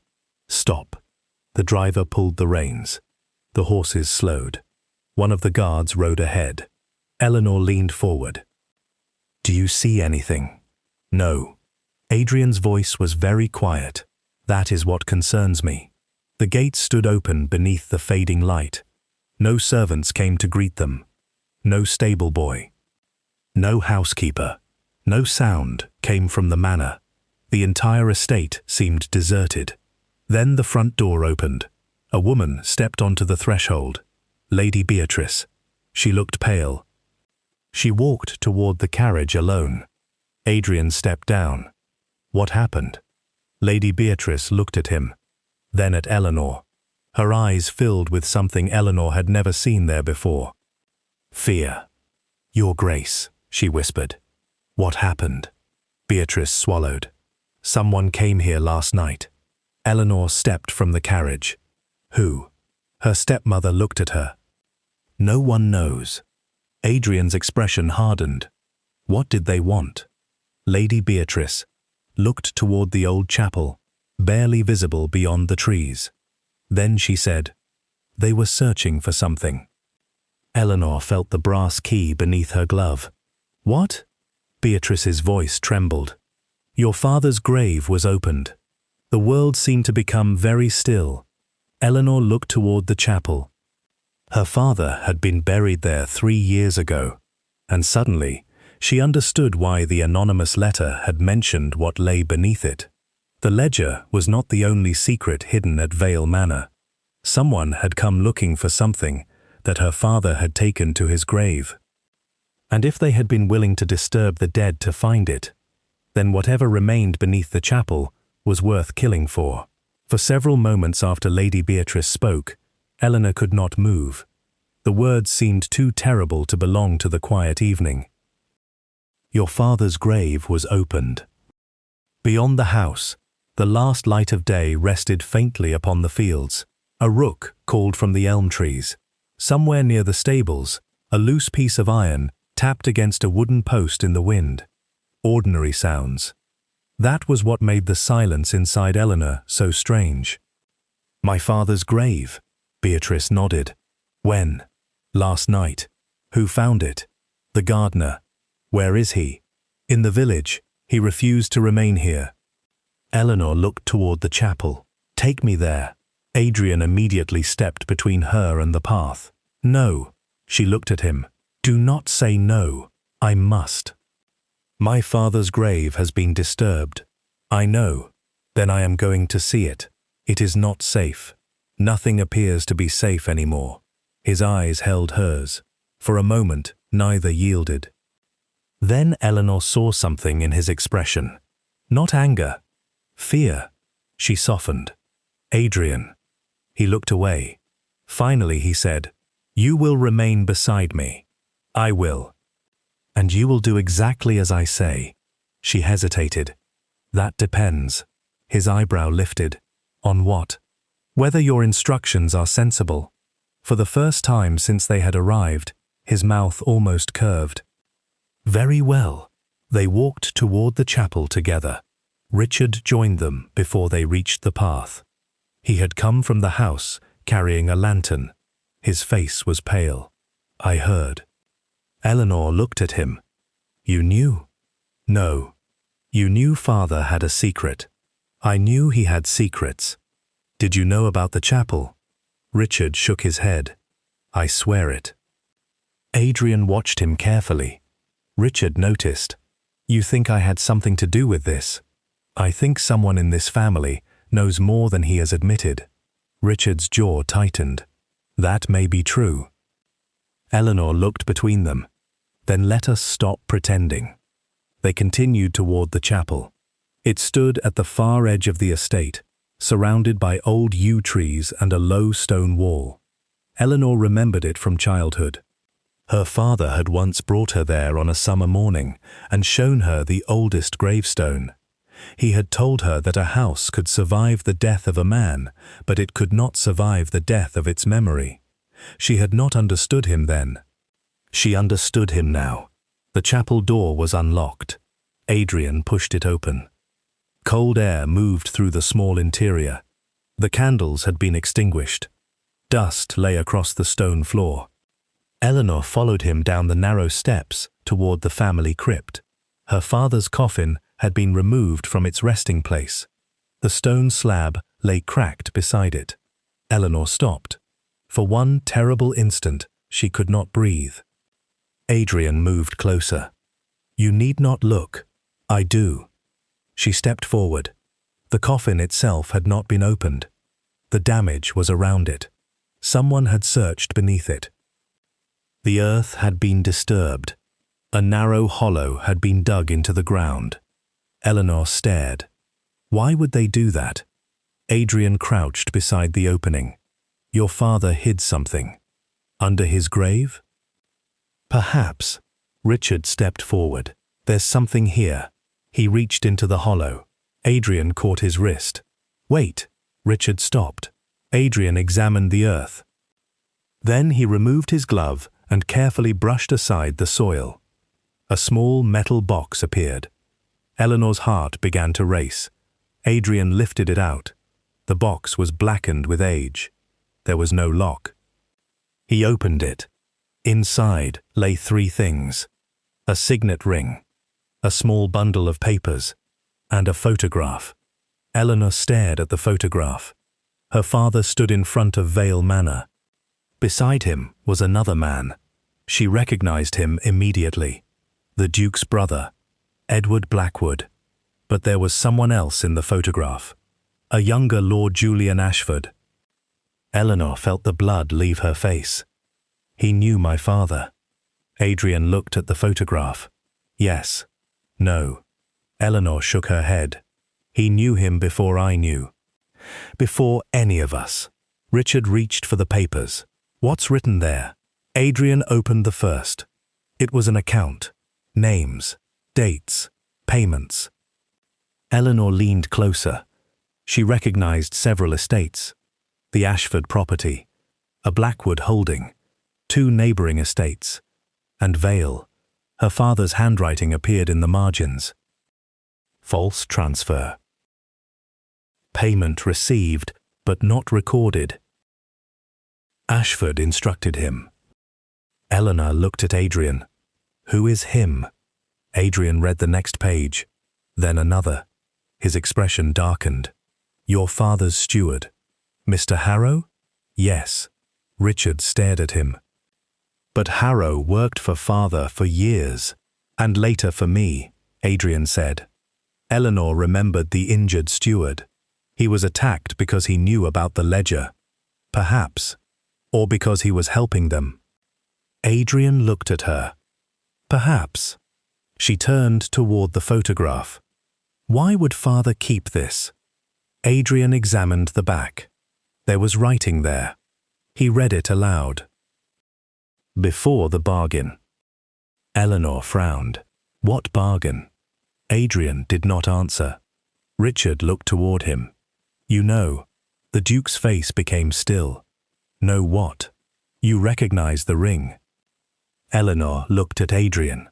The signet ring lay inside the box. A black stone. A silver crest. Adrian picked it up. His expression changed. That belonged to my brother. Eleanor's heart stopped. Edward? Yes. But why was it here? I don't know. Richard looked at him. Then perhaps you should tell us what you do know. Adrian's gaze hardened. My brother came to Vale 3 weeks before he died. Eleanor turned toward him. You never told me. I had no reason to believe it was connected. Everything is connected. I know. Then tell me. He was silent. Finally, he said, Edward believed someone within the Blackwood household was selling information about our estate. Who? He never told me. Did he tell my father? Yes. And then he died. Yes. Eleanor looked at the photograph again. 3 men. Her father, Edward, Julian. All standing together. All dead except one. She felt a chill. Julian. Adrian looked at her. He was there. Yes. He knew Edward. Yes. And he knew father. Yes. And now he is searching for the ledger. Adrian did not answer. Eleanor understood. Why? Before Adrian could reply, a sound came from above. The chapel door slammed. Richard turned. Someone is here. Adrian immediately extinguished the lantern. Darkness fell. Eleanor heard footsteps. Slow, careful. Someone entered the chapel. Adrian reached for her hand. She felt his fingers close around hers. He leaned close. Do not move. The footsteps descended the stairs. 1 step. Then another. Eleanor could hear her own heartbeat. A shadow appeared at the bottom of the stairwell. Then a voice. Your Grace. Adrian's hand tightened around Eleanor's. The voice belonged to Mr. Harrow. The steward stepped into the dim light. His face was bruised from the attack. He looked exhausted. Mr. Harrow. Richard moved forward. Wait, Adrian said. The steward raised both hands. I came to warn you. About what? Harrow looked at Eleanor. They know she has the key. Eleanor felt the brass key beneath her glove. How? I don't know. Adrian stepped forward. Who knows? Harrow swallowed. Lord Ashford. Silence. Then Harrow said something that made Eleanor's blood run cold. He was not looking for the ledger. Adrian's expression changed. What was he looking for? Harrow looked toward the grave. The second book. What second book? Harrow's eyes moved to Eleanor. Your father kept 2 ledgers. Eleanor stared. Where is the second? Harrow's voice dropped. Your father never wrote it down. Adrian stepped closer. Then how do you know it exists? Because I helped him hide it. Where? Harrow looked toward the old stone wall outside. Behind the chapel. They followed him outside. The moon had risen. The garden looked almost beautiful beneath its pale light. Harrow stopped beside the oldest section of the wall. He touched one stone. This one. Adrian examined it. Nothing appeared unusual. Then Eleanor noticed a tiny mark. A carved rose. Her father's favorite flower. Adrian pressed the stone. Nothing happened. Harrow tried again. A faint click sounded. A section of the wall shifted. Behind it was a narrow cavity. Inside lay a leather ledger wrapped in cloth. Eleanor reached for it. Adrian stopped her. He opened it first. The first pages contained financial records. The middle pages contained names. The final pages contained something else. Letters. One was addressed to Eleanor. Her name was written in her father's hand. Adrian stared at it. You must read this alone. Eleanor took the letter. Her fingers trembled. She broke the seal. The first sentence made her breath catch. My dearest Eleanor, if you are reading this, then Adrian has failed to keep you away from the truth. She looked up. Adrian stood silently beneath the moonlight. She continued, "There are things about your birth that I never told you." Eleanor stopped reading. The world seemed to tilt beneath her feet. She looked at Adrian. "What does this mean?" He did not answer. She looked back at the letter. Then she read the next line. "Your mother was not the woman you believe her to be." The night seemed to grow colder, and somewhere beyond the stone wall, unseen among the trees, a branch snapped. Someone was listening.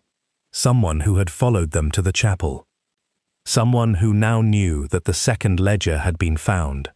And Eleanor, who had spent 3 years believing she had already lost the people who knew the truth about her family, was about to discover that the greatest secret of all was not what her father had hidden. It was what he had hidden about her. Eleanor read the first line again, then the second. She could not make herself continue. The paper trembled between her fingers. "Your mother was not the woman you believe her to be." For 23 years, Eleanor had never questioned that simple fact. Her mother had been Marianne Vale. She had died when Eleanor was 8. There had been a portrait of her in the blue drawing room at Vale Manor, a woman with soft brown hair, thoughtful eyes, and a hand resting upon the shoulder of a little girl who had always been told she was Eleanor. There had never been any reason to doubt it, until now. "What does he mean?" she whispered. Adrian stood several feet away. He did not attempt to take the letter. "I don't know." Eleanor looked up sharply. "You know something. I know what your father told me." "Then tell me." He hesitated. "Your father believed your mother had concealed part of her past." "From him?" "Yes." "And from me?" "Yes." Eleanor looked back at the letter. The words beneath the first paragraph blurred. She blinked. The ink became clear again. "I have spent years believing that the past would remain buried if I left it untouched. I was wrong." She swallowed. "There are people who know where you came from, and they will not allow the truth to remain hidden if it can be used against you." Her breathing became uneven. She read the next line. "Do not trust anyone who tells you that your mother's death was an accident." Eleanor stopped. The letter slipped slightly in her hand. "My mother." Adrian stepped toward her. "Eleanor." "No."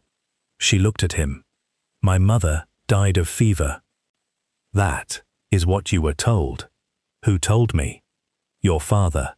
And Beatrice." She accepted his account. "Then why did he write this?" Adrian had no answer. Eleanor closed her eyes. For years, she had remembered her mother's death as a quiet sadness. A winter room, a white curtain, the smell of lavender, her father's hand around hers. And Beatrice arriving 3 months later. She had never connected those things. Now she could not stop connecting them. "Why did my father hide this from me?" "Because he believed you were safer without knowing." "That is what everyone says." Adrian looked at her. "And you?" "I don't know what I believe anymore." The words were barely audible. Richard came closer. "Eleanor." She turned toward him. "Did you know?" "No." "Did you know anything about mother?" "Only what father told us." "Then why did you never ask?" Richard looked stricken. "Because after father died, there were too many things to repair." "That is not an answer." "I know." The bitterness in her voice made him look away. Harrow stood several paces behind them, watching with visible discomfort. Adrian turned to him. "You said you helped Lord Vale hide this ledger." "Yes." "Did you know about the letter?" "No." "Did you know about Miss Vale's mother?" Harrow hesitated. "Only for a moment. But Eleanor saw it." "So you did know?" The old steward lowered his eyes. "Not everything." "What did you know?" "I knew your mother was frightened before she died." Eleanor's heart tightened. "Of what?" "Someone from London." "Who?" "I never knew his name." "Did my father know?" "Yes." Then why did he say nothing? Harrow's face tightened. Because your mother asked him not to. The silence that followed was deeper than before. Eleanor looked down at the letter. Her mother's secret. The ledger. The chapel. Julian Ashford. Edward Blackwood. It was no longer possible to believe these were separate things. A sound came from the trees. Adrian turned immediately. The guards moved. "Stay here," he said. Eleanor caught his arm. "No." He looked at her. "Someone followed us." "I know." "Then you must remain behind me." "I will." He gave her a brief nod. The guards spread through the garden. For several minutes, nothing happened. Then one of them returned. "No one, Your Grace." Adrian looked toward the trees. "He is gone." "Who?" Whoever was listening. Eleanor looked at the ledger. "Then we should leave." Adrian nodded. They returned to the house. But the discovery had changed the atmosphere completely. Vale Manor no longer felt like a place where secrets had been hidden. It felt like a place where secrets were waiting. Eleanor went directly to the blue drawing room. Her mother's portrait hung above the fireplace. She stood before it for a long time. The woman in the painting looked exactly as Eleanor remembered. Gentle, beautiful, familiar, and suddenly unfamiliar. She moved closer. There was something beneath the frame. A small mark. A rose. The same symbol carved into the chapel wall. Eleanor touched it. The frame shifted. Behind the portrait was a narrow compartment. Inside lay a small envelope. Her name was written on it. This time, the handwriting was not her father's. It was her mother's. Eleanor broke the seal. "My dearest child." She had to sit down. No one had ever told her that her mother had written to her. The letter was brief. "If you are reading this, then I have failed to keep the past from reaching you."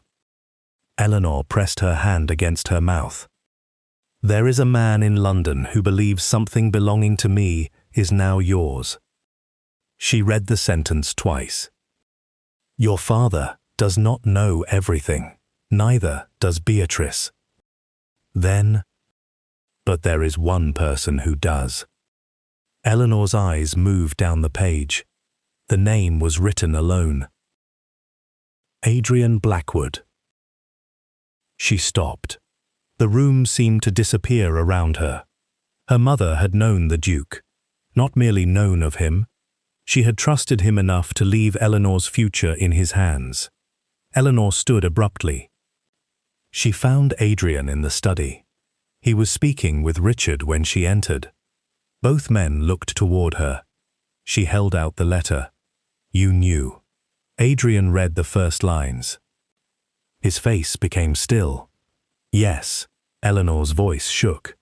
"My mother knew you." "Yes." "How?" "I was 23 when I first met her." "Where?" "London."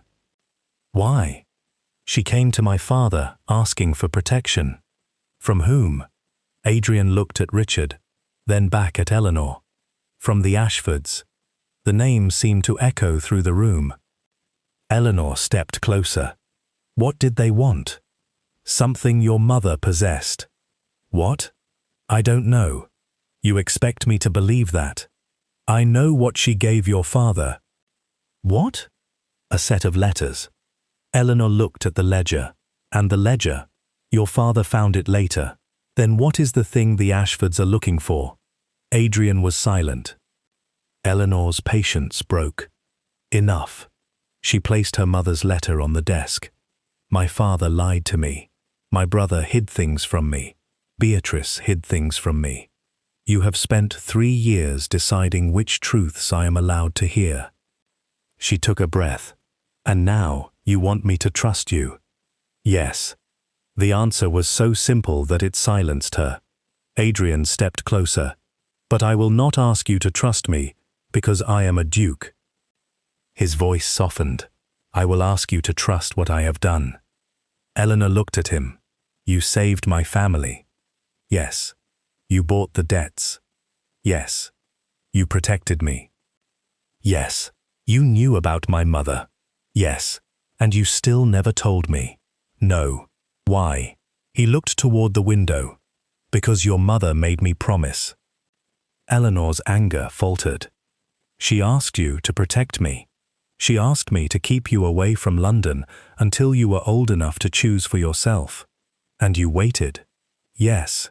Then why now? Adrian looked directly at her. Because someone found you before I could keep the promise. Silence.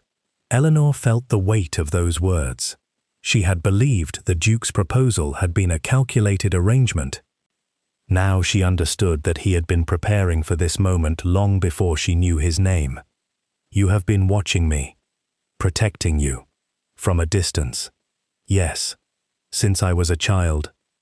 Yes, she shook her head. That is impossible. Your father asked me to. And when he died, I continued. Eleanor looked at him for a long time. Why? He did not answer immediately. When he finally spoke, his voice was quiet. Because I had promised him. That answer should have been enough. Yet it was not. Eleanor wanted to ask something else. Something more dangerous. But before she could, the door opened. Mrs. Finch entered. She was pale. Your Grace. Adrian turned. What is it? There is a carriage outside. Whose? The old woman swallowed. Lady Beatrice's. Eleanor frowned. My stepmother. She has left the house. Richard stared at her. Left. Mrs. Finch nodded. She took one trunk. Where is she going? No one knows. Adrian's expression hardened. Did she leave a message? The housekeeper handed him a folded note. He opened it. His eyes moved across the page. Then he gave it to Eleanor. Only 6 words were written. I am sorry, my dear girl. Forgive me. Eleanor stared at it. She knew. Adrian said nothing. She knew something about my mother. Yes. And she has left because she is afraid. Perhaps. Eleanor looked toward the window. Or because she has finally decided to tell someone the truth. Adrian folded the note. We must find her. Where? He looked at Richard. Richard answered before he could. London. Adrian shook his head. No. He looked toward the chapel. If Beatrice knew about your mother's past, she would not return to London. Then where? Adrian's expression changed. Somewhere, she believed, no one would think to look. He turned toward the hallway. The old hunting lodge. Eleanor followed. Why there? Because your father used it when he wanted to hide papers. They reached the entrance hall. Outside, the sky had darkened. A carriage was being prepared. Eleanor stopped beside Adrian. You are coming with me? His eyes rested on hers. Wherever you go.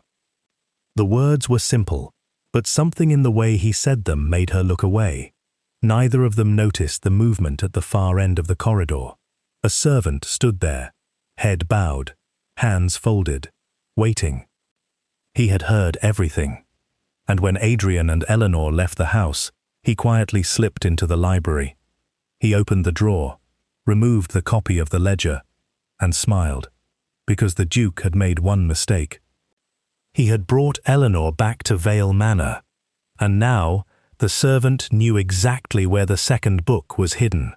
But he did not know that the ledger he had stolen was only a copy. The original remained in Eleanor's possession. And inside that original, beneath the final page, her father had hidden one last name.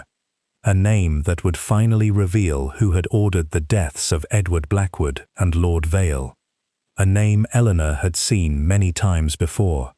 A name she had never once suspected. The hunting lodge stood beyond the northern edge of Val. Eleanor remembered it. As a child, she had thought of the lodge as a place of summer picnics and muddy boots, a little stone house beneath enormous trees where her father sometimes disappeared for an afternoon with his papers. She had never understood why he preferred it. Now, as the carriage, it was isolated. And, most important, the horses slowed. No lights. Richard. Perhaps she has already gone. Eleanor Shue. She would not leave without taking the L. Adrian looked at her. You are. My stepmother has always been careful. Careful people can still be frightened. She is frightened. Eleanor looked toward the black outline of the lodge. But she is not careless. The carriage stopped. Adrian stepped down first. He looked toward the surrounding trees before offering Eleanor his hand. She took it. His fingers closed around hers. The contact was brief, yet neither released immediately. Then Adrian looked away. Stay close. I am beginning to suspect that is your favorite instruction. It is. Richard followed them. The front door was unlocked. Inside, the lodge smelled of cold stone, old wood, and extinguished fire. A single candle burned on the table. Eleanor stopped. She was here. Adrian examined the flame. Recently. Richard looked around. There is no sign of her. Eleanor noticed something on the floor. A piece of blue ribbon. She picked it up. It belongs to Beatrice. Adrian looked toward the staircase. Search upstairs. Richard nodded. Eleanor followed Adrian into the small study. The room was almost exactly as she remembered it. Her father's desk stood beneath the window. The shelves were filled with old books. A brass clock sat upon the mantel. Everything was covered in dust, except the desk. Someone had been searching it. Adrian opened the drawers. Empty. Eleanor touched the desktop. She kept something here. How do you know? Because father always locked this drawer. She pointed. The lock had been broken. Adrian crouched beside it. Someone forced it. Recently. Yes. Richard entered. Nothing upstairs. Eleanor looked at him. Did you find any sign of her? No. A sound came from outside. All three turned. A horse. Then another. Adrian immediately extinguished the candle. Someone is coming. Eleanor's pulse quickened. How many? 2 carriages. Richard moved toward the window. Who? Adrian pulled him back. Do not look. They stood in darkness. The sound of wheels grew louder, then stopped. Voices drifted through the trees. A man's voice. Another answered. Eleanor recognized the first. Lord Julian Ashford. Her stomach tightened. Adrian moved close to her. Whatever happens, remain behind me. She nodded. The front door opened. Footsteps entered the lodge. Search the rooms. Julian's voice. Calm, almost bored. Eleanor felt Adrian's hand settle around her wrist. They moved silently toward the back passage. Richard led them down the narrow corridor. There was another door. It opened into a small storage room. From there, a second door led outside. They slipped into the darkness. The cold air struck Eleanor's face. They moved behind the lodge. Adrian stopped beside the stone wall. Wait. The door opened behind them.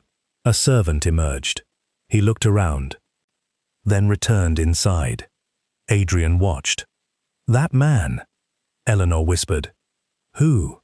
I recognize him. From where? The dinner. She remembered. She remembered. One of the footmen, a quiet young man who had served wine. He works for Blackwood House. Yes. Eleanor looked at Adrian. Then someone inside your household is helping Julian. Apparently. And you still think the danger is only at Vale? No. His eyes moved toward the lodge. It is everywhere. They waited. After several minutes, the men inside left. 2 carriages disappeared down the road.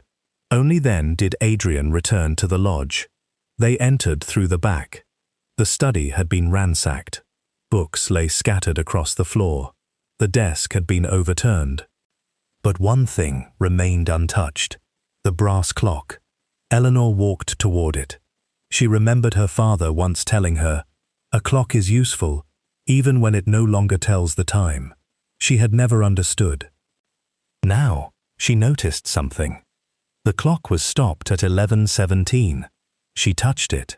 Nothing. Adrian examined the mechanism. "There is a hidden compartment." He pressed a small catch. The clock opened. Inside was a folded sheet. Eleanor recognized her father's handwriting. She unfolded it. "If you have reached this place, then the first book has been discovered." Her heart tightened. But the first book was never meant to reveal the truth. Adrian looked at her. "What does that mean?" She continued. "The second book is only a decoy." Richard stared. "So the ledger in the wall was a copy," Eleanor said. Adrian's eyes darkened. The note continued. "The original is where no thief would think to search." Below that was another sentence. "Trust the man who has already lost everything." Eleanor looked at Adrian. "What does that mean?" He did not answer. Richard did. "It could mean your father. He was already dead," Eleanor said. "No." Richard looked at Adrian. "It could mean Edward." Silence. Adrian took the paper. He read it again. "Edward had something before he died." "What?" "I don't know. You said you found his belongings." "I did." "Then where are they?" He hesitated. "In my study." Eleanor stared at him.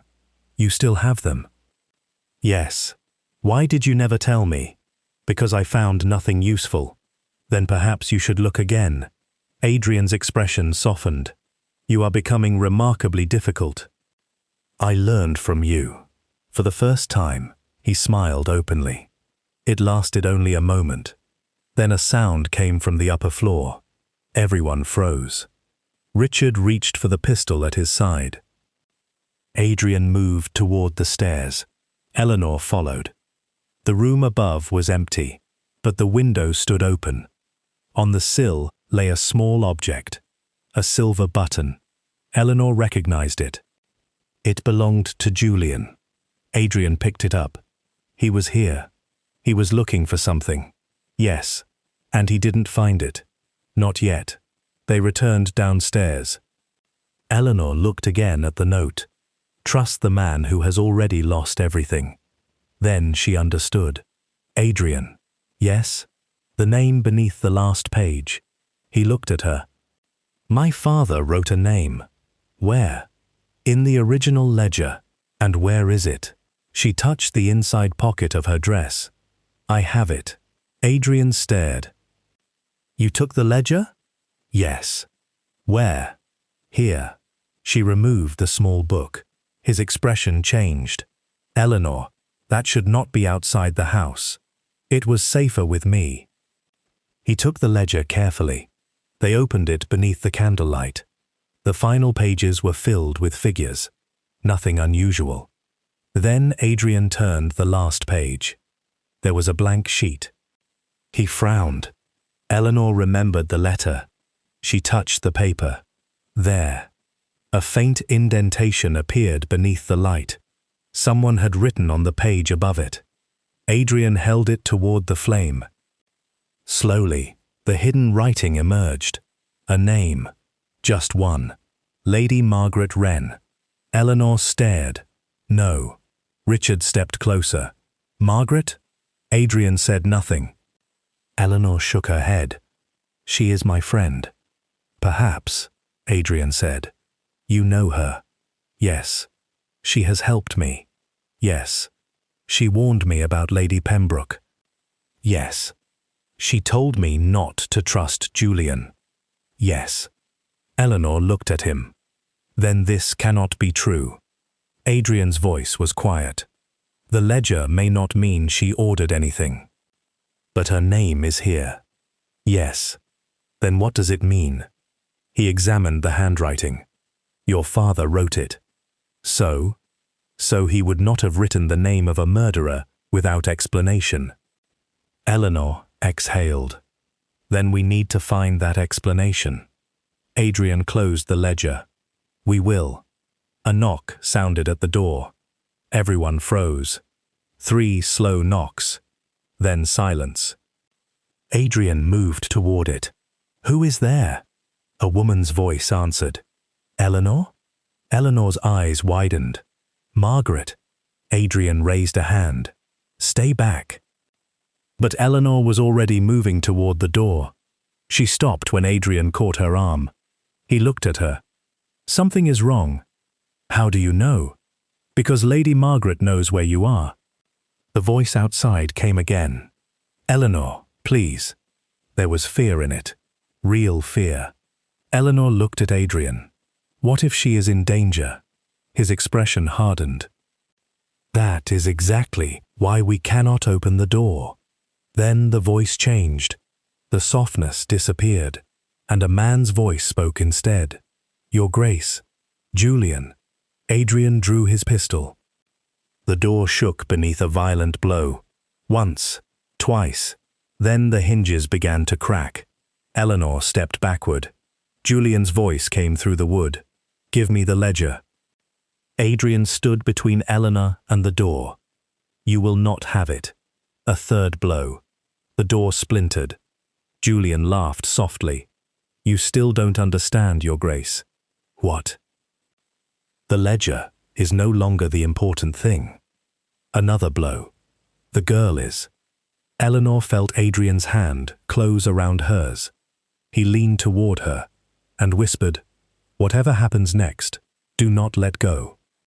The door burst open, and standing behind Julian were 3 armed men. But the person Eleanor saw behind them made her forget everything else. Lady Margaret Wren. Her dress was torn. Her face was pale. And a pistol was pressed against her temple. Julian smiled. Now, Your Grace. He looked directly at Eleanor. Let us finally discuss what your mother took from my family. The room seemed to shrink around Eleanor. Julian stood in the doorway with 3 armed men behind him, while Lady Margaret remained between them, her hands bound before her and the muzzle of a pistol pressed against her temple. Yet it was not Margaret's frightened face that held Eleanor's attention. It was Julian's final sentence. What your mother took from my family. Eleanor looked at Adrian. He had gone very still. Your mother, Julian repeated, was not merely a witness. Adrian's voice was cold. Let her go. Julian smiled. You still give orders as though this is your house. It is. Not tonight. His men stepped into the room. Adrian moved Eleanor behind him. Julian noticed. There, he said softly. That is precisely why you have lost. What do you mean? You have spent 3 years protecting her. Julian's eyes moved to Eleanor, and now you care for her. Eleanor felt Adrian tense. Julian smiled. That makes you predictable. Adrian's hand tightened around hers. Margaret has nothing to do with this. Oh, she has everything to do with it. Julian nodded toward her. She discovered the truth before you did. Eleanor stared at Margaret. Is that true?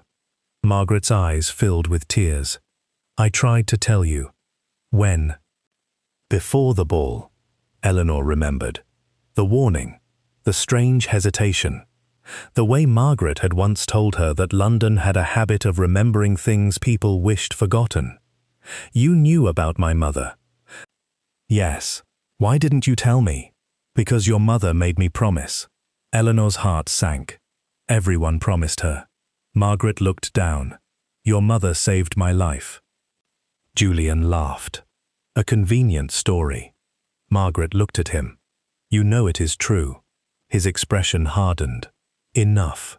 He motioned toward Eleanor. The ledger. Adrian shook his head.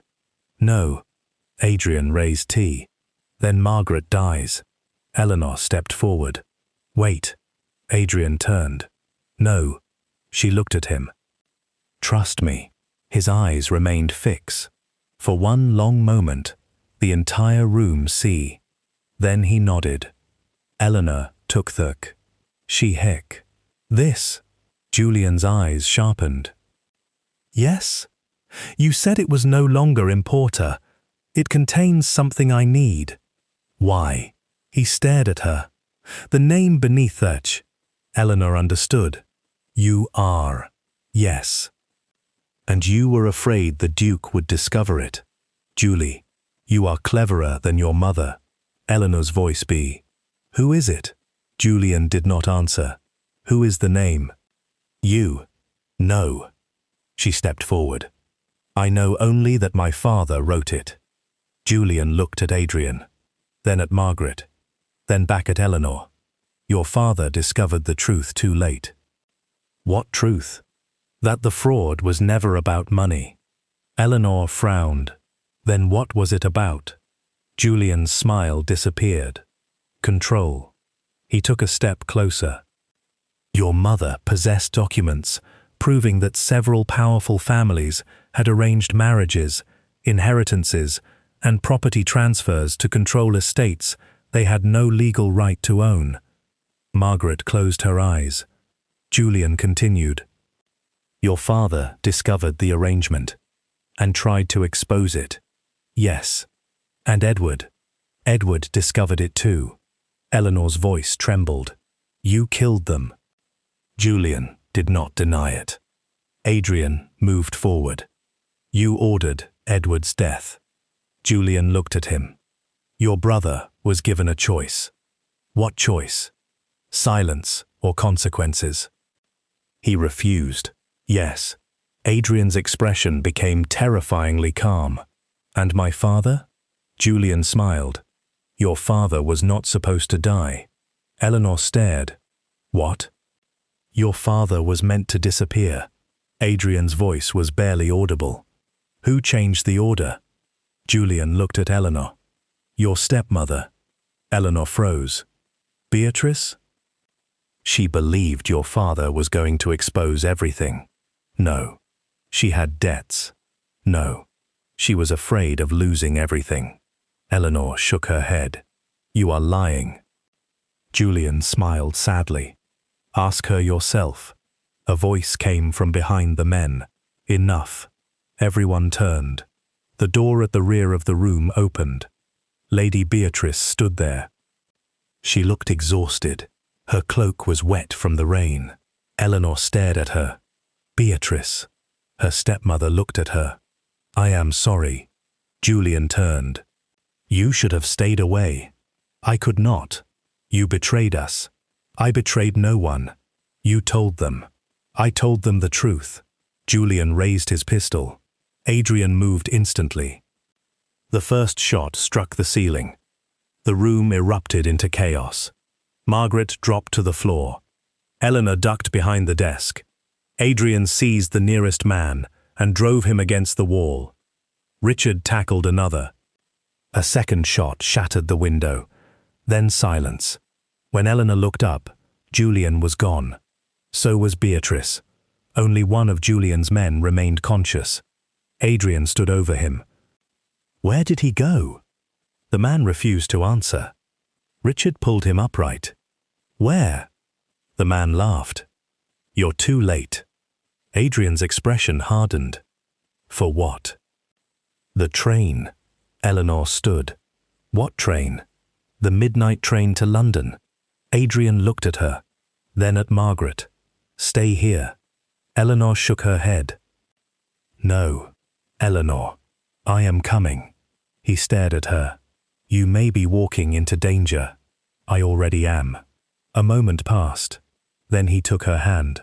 Very well. They left immediately. The station was nearly deserted when they arrived. Rain swept across the platform. A train stood waiting beneath clouds of steam. Adrian and Eleanor ran along the platform. Which carriage? Richard pointed. There. A door slammed. Adrian climbed aboard. Eleanor followed. Inside the carriage, they found Beatrice. She was alone. Julian was gone. Adrian looked around. Where is he? Beatrice shook her head. He left before you arrived. Where? I don't know. Eleanor approached her. You knew about my mother. Beatrice looked at her. Yes. Tell me everything. Beatrice's eyes filled with tears. Your mother was not your enemy. I know. She was trying to protect you. From whom? Beatrice looked at Adrian. From the man who controlled the entire scheme. Adrian's face hardened. Who? Beatrice whispered a name. Lord Ashford's father. Eleanor frowned. But he has been dead for years. Yes. Then how could he have ordered anything? He left instructions. For whom? Beatrice looked at her. Julian. The train began to move. Eleanor felt suddenly cold. Then, Julian is acting alone. No. Beatrice shook her head. He believes he is finishing his father's work. Adrian looked toward the dark window. And the name beneath the ledger? Beatrice answered. Not the name of a murderer. She looked at Eleanor. It was the name of the woman who saved your life. Eleanor's breath caught. Who? Beatrice smiled sadly. Your mother. Eleanor stared. What? Your father did not write her name because she was guilty. Beatrice's voice trembled. He wrote it because she was the only person who knew where the original documents were hidden. Eleanor thought of the ledger, the letters, the chapel, the hidden rooms. Then she remembered the sentence from her mother's letter. There is a man in London who believes something belonging to me is now yours. Something belonging to her. Not her father. Not Adrian. Her mother. Eleanor looked at Beatrice. What did she leave me? Beatrice reached into her coat. She removed a small velvet pouch. Inside was a delicate silver pendant. Eleanor recognized it immediately. Her mother had worn it in the portrait. Beatrice opened it. Inside the pendant was a tiny folded piece of paper. Eleanor unfolded it. There was an address. Nothing more. Adrian read it over her shoulder. His face changed. Blackwood House. Eleanor looked at him. It was here. Yes. Where? He thought for a moment. Then he understood. The old library. They stared at each other. For 3 years, the secret had been inside his house, and neither of them had known. By dawn, they had returned to Blackwood House. The library was silent. Adrian walked to the fireplace. He studied the stonework. Then he noticed something Eleanor had seen before. A carved rose. The same mark. He pressed it. A panel opened. Behind it was a narrow compartment. Inside lay a bundle of letters. One was addressed to Adrian, the other to Eleanor. She opened hers. The handwriting was her mother's. My dearest Eleanor, if you have found this, then the people who feared the truth have failed. Eleanor's eyes filled with tears. Your father wanted you to inherit the estate. I wanted you to inherit something more valuable. The freedom to choose whom you trust. She looked at Adrian. The letter continued. There is one man I trust with your life. Eleanor stopped. Her eyes moved to the final line. Adrian Blackwood. She looked up.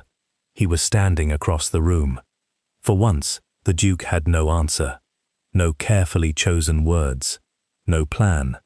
Only a quiet expression that revealed more than he intended. Eleanor folded the letter. You knew my mother. Yes. You promised her. Yes. You protected me because of that promise. Yes. And now? Adrian stepped toward her. Now I protect you because I choose to. Eleanor looked at him. The distance between them disappeared. You know, she whispered, this began as a false engagement. I remember. And now? He reached for her hand. Now I am afraid it is the only thing about us that was ever false. She smiled. And the secret? It is no longer ours to carry alone. Outside, morning light began to enter the windows. The storm had passed. For the first time in years, Blackwood House seemed peaceful. But Eleanor knew there was still one unfinished matter. Julian Ashford was still free. And somewhere in London, he possessed enough information to destroy everything they had uncovered. Adrian seemed to read the thought in her face. "We will find him." Eleanor nodded. "Together." He looked at her. "Together." She slipped her hand into his. And this time, neither of them let go.